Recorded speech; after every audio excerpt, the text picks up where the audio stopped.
Aquesta foto, quoi. Tapa la porta. Tapa la porta.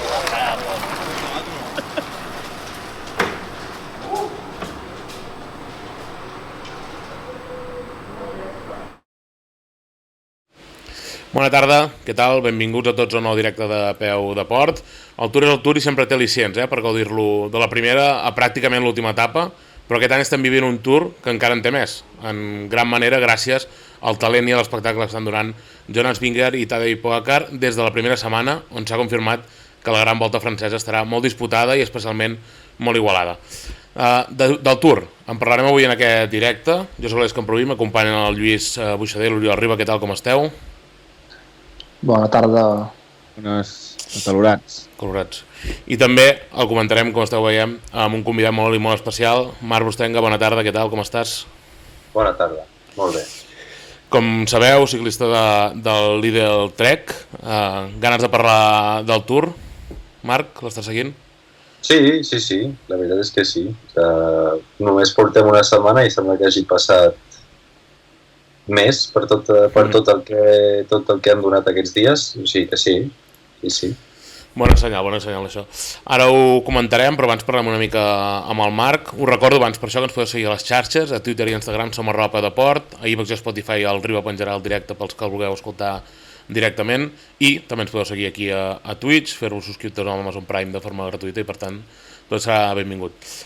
Com deia Marc, abans de parlar del Tour volíem parlar una mica amb tu també, que darrerament a més t'hem vist corrent per carreteres berguedanes, no? Sí. Com és això? S'està molt bé aquí. Sí? Per què? Bueno, perquè no, per entrenar la veritat que és un paraís i això, i la veritat que molt bé. Per al·ludit, Riba, com va anar l'altre dia? Fins al quilòmetre 53, molt bé. No, va anar superbé. Bueno, encara. Sí. Bueno, però al quilòmetre 54 pujàvem als rasos, vull dir, no. Bueno, pujàvem. Perquè que tenia la primera persona i posi la tercera perquè no vaig arribar a dalt, vaig girar a mig fer.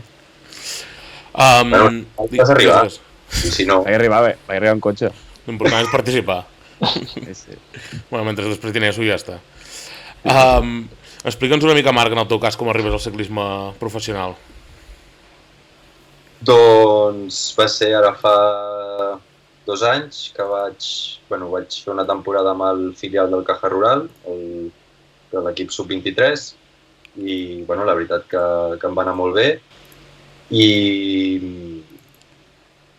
res, doncs mira, va començar a arribar, em van informar que estaven interessats alguns equips i entre ells era el Trek, en aquell moment Trek Segafredo, i això, i doncs mira, al final endavant i l'any següent, doncs, o sigui, l'any passat vaig començar amb ells. Perquè tu ets d'aquests que de jove ja competia, rotllo Valverde d'aquests que ja havien competit des de jove, t'hi vas anar trobant i quan vas estar això a l'adolescència t'hi vas trobar més o com va anar? No, jo des de ben petit vaig començar a competir en bici, sí que és veritat que també jugava a futbol i això no era un hobby, o sigui, era un hobby, era que m'agradava i ja està, i disfrutava. I després, a mesura que van passar els anys, després ja vaig deixar el futbol i em vaig centrar més en el ciclisme, crec que va ser a la categoria cadet, i després, doncs, a poc a poc vas veient que les coses van bé i vas fent i doncs ho vas professionalitzant més fins al punt que, doncs mira, he tingut la gran sort de que he pogut ser professional. Que soc. No parli en passat, home. I quin tipus de ciclista ets? Perquè segurament molta gent t'haurà vist, però segurament a les carreres que t'hem pogut veure no t'hem pogut veure lluir. Per tant, quin tipus de professional ets? Com et definiries com a ciclista? Bueno, ara mateix en l'equip la veritat que tinc un rol de gregari, intentar ajudar al màxim els companys per poder que puguin estar ben col·locats, arribar en una bona posició en certs punts concrets de la carrera i poca cosa més, no és poca cosa, però al final és la feina que no es veu, que al final ara en el Tour sí que si vols et pots mirar tots els quilòmetres de l'etapa, però crec que hi ha molt poca gent que ho fa i si ho veiéssim només les primeres quilòmetres veuries la feina, la gent veuria la feina de molts corredors que de normal no es veu en els últims quilòmetres i que és necessària al final. I res, jo com a corredor em definiria més un sprinter classicòman així, escalador no, o sigui aquí al Berguedà no tinc res a fer, la veritat. Bueno, hi ha terreny per tot aquí al Berguedà, la veritat. Lluís. Sí, just enllaçant amb això que dius, Marc, a nivell de tradició potser estem molt acostumats aquí, no? A veure corredors més de grans voltes, escaladors, poder no tant, no? Perfils més classicòmens com en el teu cas. Creus que és una tendència que pugui anar canviant o el nostre territori tiba més, no? per aquesta alta muntanya i per aquest tipus de corredors? Sí, al final... o sigui, jo crec que ara a poc s'està canviant perquè ens arriba més totes les competicions i pots arribar a veure moltes més competicions i totes les clàssiques i al final jo crec que la gent a poc cada vegada li està agradant més les clàssiques i s'està aficionant més i al final la tipologia de corredor que hi ha aquí a Espanya doncs sí que és veritat que tira més escalador, no sé si per la història o per, no sé per què exactament, però jo crec que a poc s'està valorant més el ciclista, el sprinter o el rodador classicòman aquí a Espanya i ja només és visió pels escaladors i la veritat que que a poc jo crec que s'està obrint i s'està descobrint que no tot s'acaba si no ets un escalador. Sí, sense marxar això que dius, no? Que ara també cada vegada podem veure més curses i més varietat. Creus que també amb l'arribada de noves generacions que sembla que s'està tornant un ciclisme poder una mica més ofensiu, sense guardar res, bastant més atractiu per l'espectador i de fet deien que el Tour aquest any a Ràdio Televisió Espanyola crec que estan tenint xifres de rècords d'audiència. Creus que poder des de dins el pilot es nota que s'hagi com recuperat una mica l'interès pel ciclisme? El ciclisme s'està descontrolant, això és el problema. Que la gent va massa ràpid i això dona massa espectacle. I no, ara fora conyes. Al final s'ha professionalitzat moltíssim i hi ha molt nivell i això fa que l'espectacle també sigui més gran i jo crec que, tampoc soc tan gran, però vull dir, porto molts anys amb ciclisme i l'afició que hi ha al ciclisme avui en dia, tu surts un cap de setmana, o ja no cap de setmana, però surts un cap de setmana en bici a qualsevol lloc de Catalunya i la quantitat de ciclistes que et trobes o que et creues per la carretera és impressionant i això és molt bonic i això al final jo crec que queda, es veu després amb la quantitat de gent d'aficionats que hi ha, que van a veure el Tour, que veuen el Tour, segueixen el Tour des de casa o això i tot això està generant el creixement o també com tot, vull dir, al final té les coses bones, les coses dolentes i no és que sigui dolent, però també el nivell està pujant moltíssim d'una manera que jo crec que molta gent no s'imagina i excorredors diuen que com s'estan anant ara que és impensable i això, però és bonic formar part de tot això. Has dit que podria ser un problema o alguna cosa així, ens creus això? Que cada vegada es vagi més i... No, però en aquest sentit vull dir que si pot arribar a uns extrems que siguin dolents al final, no sé. No, jo crec que no és dolent amb el... Jo crec que al final vull dir, és el meu punt de vista i jo no vull aquí... S'està perdent a vegades, jo crec que una mica al nord en certs moments, com per exemple a nivell d'anar a fitxar júniors per equips World Tour directe, professionalitzar moltes coses i això, i el fet de disfrutar del ciclisme i no...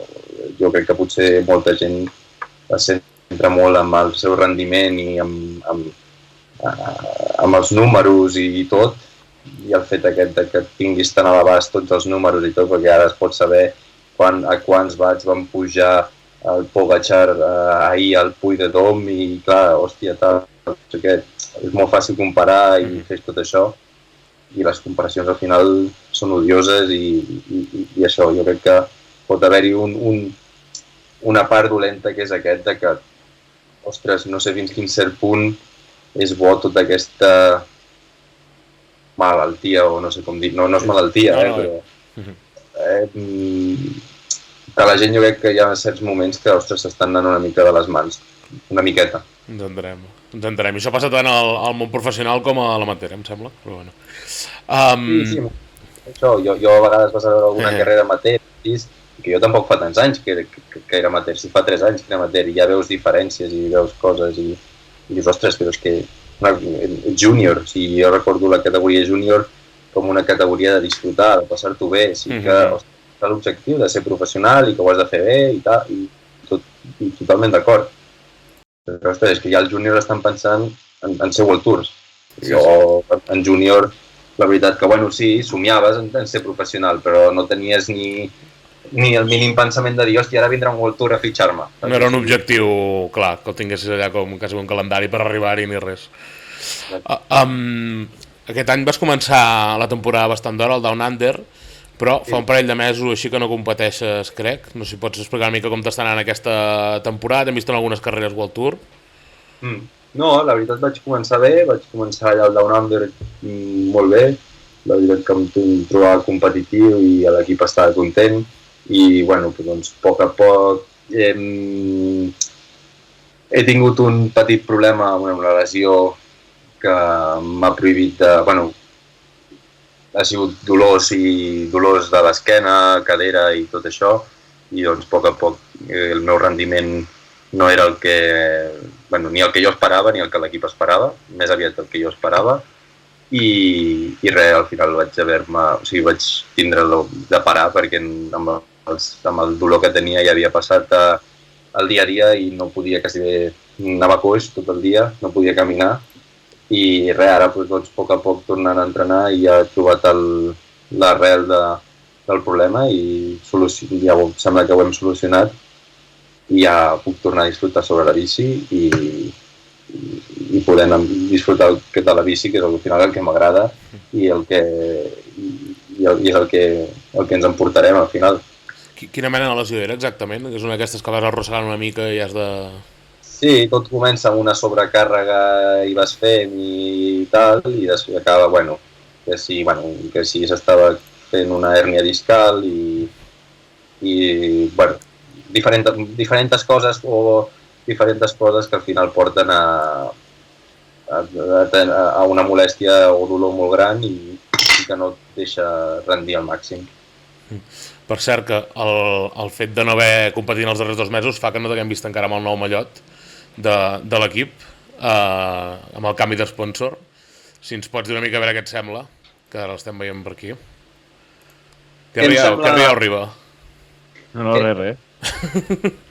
Què em sembla el mallot? Què et sembla el mallot? De moment, què et sembla el mallot?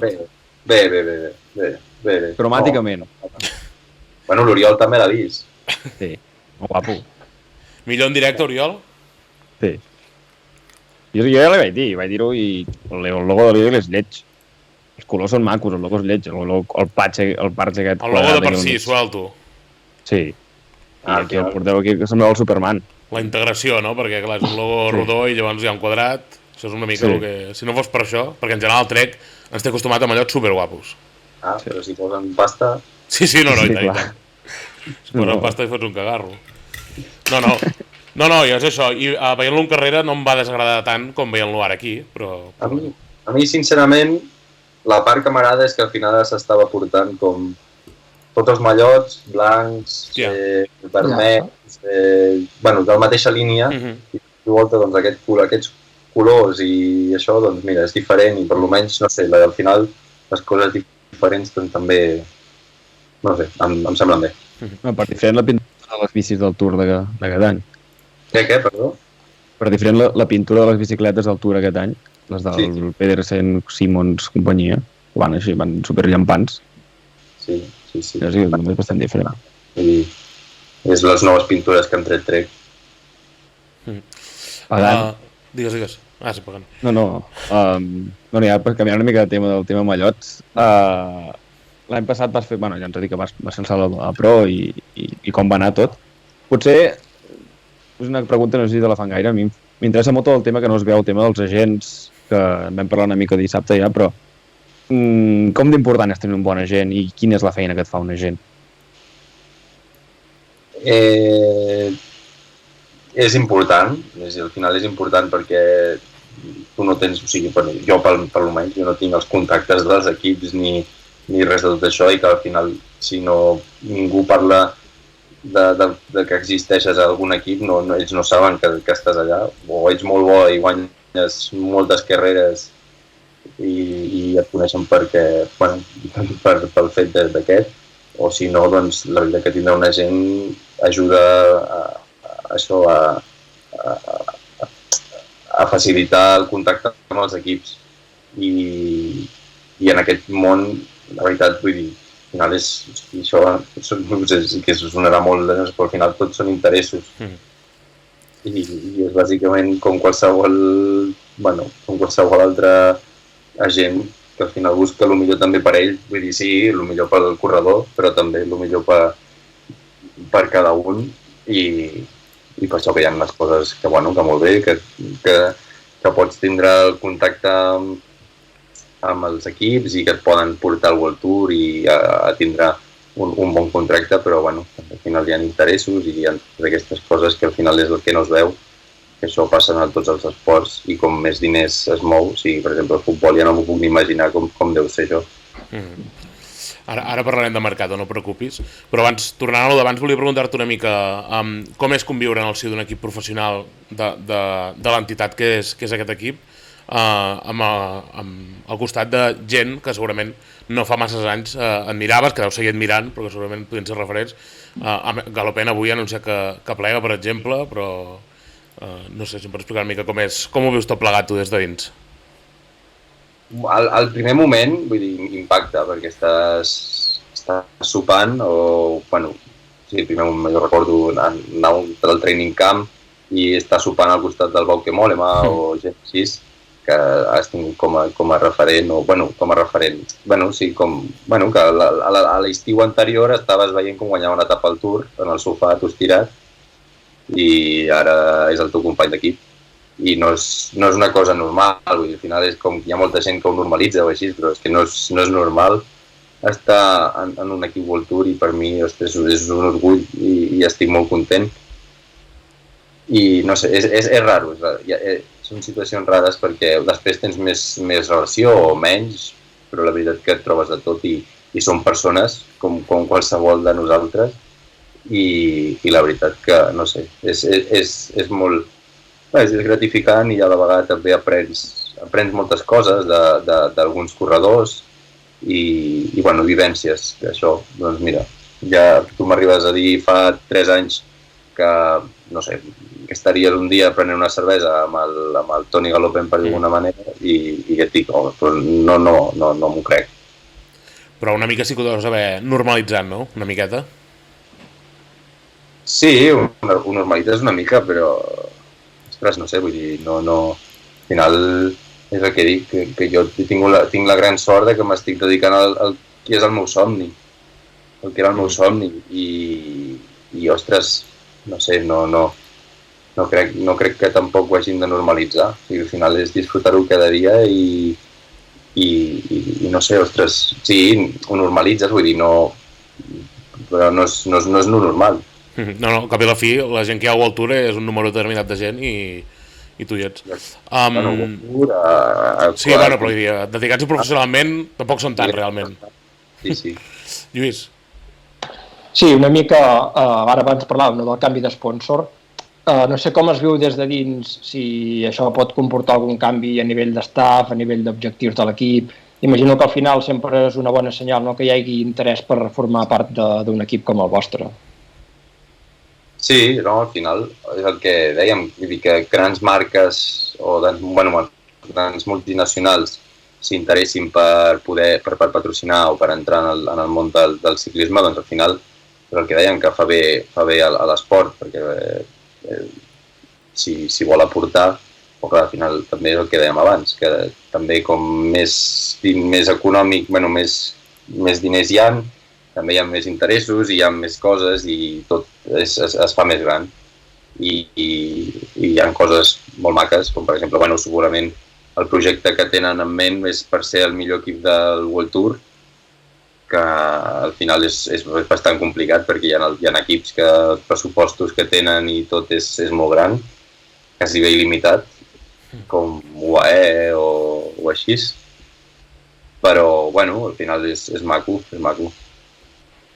Abans que parlàvem de calendari, ara si comença a sortir d'aquesta lesió que has anat arrossegant, no sé si tens una mica de calendari o encara no has marcat calendari, sí. No sé si la Vuelta... Sí, ara crec que començo amb Getxo, el circuit de Getxo, que és el 29 d'aquest mes, crec, i després, és que m'ho han de confirmar encara, però era això, i després la Noruega, no sé com és, Arctic... Sí, Arctic Norway Race, crec. Algú així. Sí. Per tant, no hi ha Vuelta? De moment no, ja veurem. Val, ja veurem. I l'altre que també et volia preguntar abans d'anar a parlar del Tour. Tens contracte aquest 2023, bueno, de fet ja havies tingut contracte el 22 amb el Trek, no sé si hi ha alguna cosa de cara a la temporada vinent, si heu parlat per renovar, si hi ha algun interès d'algun altre equip, si ens pots dir alguna coseta d'això. No em renoven, això és l'únic que puc dir i ja està. I al final, doncs ara estic buscant a veure la millor opció i a fer. Això és el que dèiem, vull dir que al final com que entren més diners doncs també hi ha altres interessos i a mi m'ha tocat la cara dolenta per alguna manera i he tingut, doncs no he tingut les 2 millors temporades com a ciclista perquè al final he complert un somni, però com a ciclista no he pogut donar el meu 100%, ja sigui per la situació que hagi sigut, i aquest últim cas ha sigut la lesió i s'ha donat la situació doncs, que m'han entrat aquest patrocinador i bueno, doncs no els hi quadrava i ja està. T'ho han dit fa poc això, entenc? Vull dir, amb l'entrada del patrocinador ha sigut? M'han dit fa poc, sí, m'han dit fa poc. T'ha donat una exclusiva ara mateix, Marc? Vaya merda exclusiva, tio. Home no, tio. Has dit més o menys que hi ha... Bueno, que ara intentaràs, allò que dèiem abans de la gent, buscar una mica... Sí, al final això jo ara el que m'haig de centrar és en entrenar al màxim i tornar a estar en forma per poder les últimes carreres aquestes doncs poder demostrar el ciclista que soc i doncs després a veure què puc fer o què puc trobar i ja està, però bueno, intentar trobar sigui World Tour, sigui Conti Pro, és igual, sigui un lloc on poder ser feliç i poder disfrutar del ciclisme i és que al final tampoc es necessita molt més. I et donaran certa llibertat per fer-ho això, creus, amb aquestes carreres que tenen? Per poder-te lluir una mica? No ho sé, però bueno, ja veurem, quan estiguem allà ja ho veurem. Riba, que t'està molt... Digues. Són curses que, més o menys, si saps tu que hi vas, saps més o menys quin equip portaran. O més o menys aneu sempre els mateixos. O et veus sempre que vas amb el mateix bloc, potser del mateix perfil que tu, o... Sí, bueno, clar, però no sé exactament perquè, per exemple, aquesta de Getxo és just abans o després de la Sant Sebastián, ara no ho sé exactament. I no sé si potser fan mig equip que ve a Sant Sebastián, no sé, és que no ho sé, t'ho diria, però és que és molt, bueno...